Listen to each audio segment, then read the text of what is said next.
OK, no doubt about it. The biggest game of the Premier League weekend is Arsenal as they entertain Manchester United. No question about it. You went back 10 years ago. This was a game that was challenging for the title. Not this season.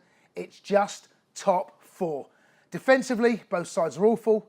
Offensively, both sides can cause all sorts of problems. Alan Curbishley, former Premier League manager, is here to give us his thoughts. Curbs, is that a fair assessment? Both sides defensively awful. Offensively, both sides can cause all sorts of problems. I think it could have been a little bit crueler, you know, in saying that it's not worse than awful. No, it's not a title decider. It may be a Europa League. So not even top four at stake. Well, because I think the way they're playing and you know the injuries to both squads, we've got to give them got to give that a shout because obviously Man United is unprecedented, the injuries they've got, but Arsenal always seem to be not nudging from one crisis to another in terms of injuries.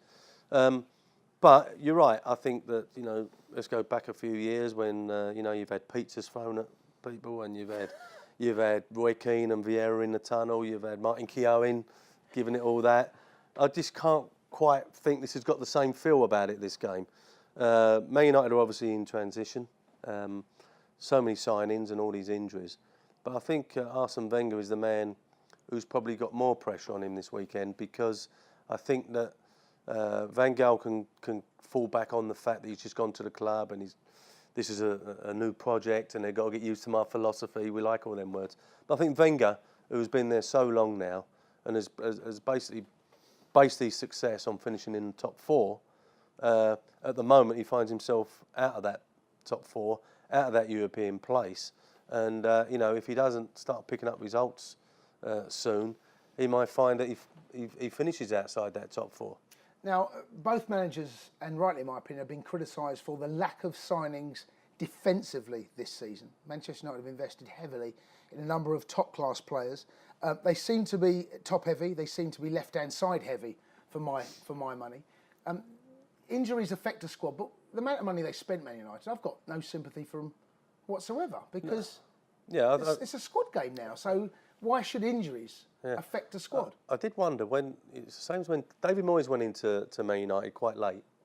He wasn't allowed to go in there till July the 1st, and you know, then he was suddenly, you know, swimming against the tide in terms of trying to sign players. The window was closing.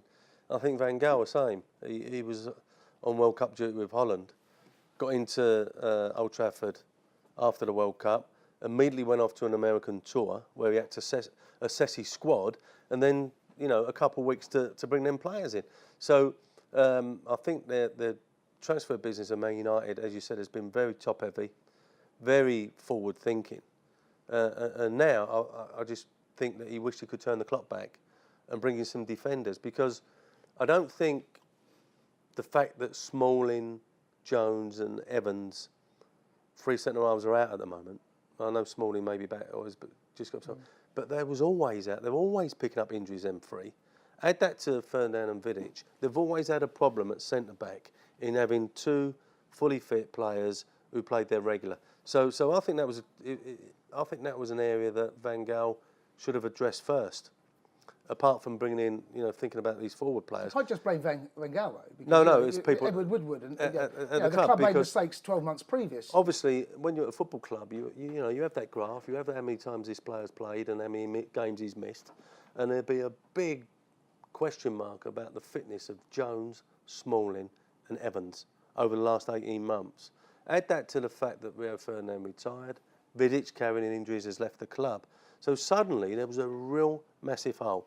And I would add the fact that De Gea has probably been the only constant player the last 18 months playing in that back five. You know, I'm talking about the two fullbacks. Evra was playing, and then back and he got Valencia and Rafael, and you know, it's just continually changing that back four, and you can't get success when that is happening. In terms of Manchester United defensively, they did try to strengthen in certain areas. Rajo was brought in. I don't know whether he was a left-back or centre-half. I don't think he's going to be a centre-half. Shaw's been brought in, who's in there now. But we've seen Herrera come in and Daley Blind as well. Another two players that have adjusted slowly to the Premier League. So it's just one thing bringing these players in and kind of throwing them up and trying to get a team together. they're just not. They don't seem to have adapted to life in the Premier League particularly quickly either. No. Which it's another problem. No, and I think that they've probably been surprised by how aggressive and how hard working the Premier League is, and I think we're, no disrespect, but from where they've been playing before, if you're winning 2-0 with 15 minutes to go, then probably going to win the game. But if you're winning 2-0 with 15 minutes to go in the Premier League, there's no guarantee you're going to get that win. Well, Arsenal suffered, of course, when they played against Anderlecht in the Champions League. I personally think this is going to be a high-scoring game. I think Arsenal can cause teams all sorts of problems going forward. Defensively, they are an absolute shambles. They proved that in the last 2 games, conceded 5 in 2 games, 3 against Anderlecht, 2 against Swansea. What do you expect, and what type of game? Well, I think it is going to be an open game. I think because of the setup of the 2 teams, it can only be that way. But going back to, just perhaps criticise Van Gaal's transfer policy, let's look at Arsenal's, because they allowed 3 defenders to go in Sanya, Jenkinson and Vermaelen, and then replaced them with 2, Debuchy and Chambers. But with 1 injury to Koscielny, they were all over the place at the moment. Okay, Debuchy's out as well, but that back 5 with Monreal playing as a centre-back doesn't give you that confidence. And I think both managers will look at their transfer dealings in the summer transfer window and think we haven't got that right. And, I think that Arsenal have always been very successful and great to watch going forward, but you always expect that something's going to happen from at the back, go against them. So you're looking at these 2 sides at the weekend. It's going to be probably who scores the most. I'm going 3-3. What's your prediction? Well, I think most people are going for some goals. I was thinking perhaps 2-2. But the word that's coming out of Old Trafford that they may have even worse injuries than we think in terms of at the back. You're going to go 5-2 Arsenal? No, I fancy Arsenal a little bit more because of that. But I think we've got to see the team selection. I think if Man United have got any semblance of a back 4, then it could be a goal-scoring draw.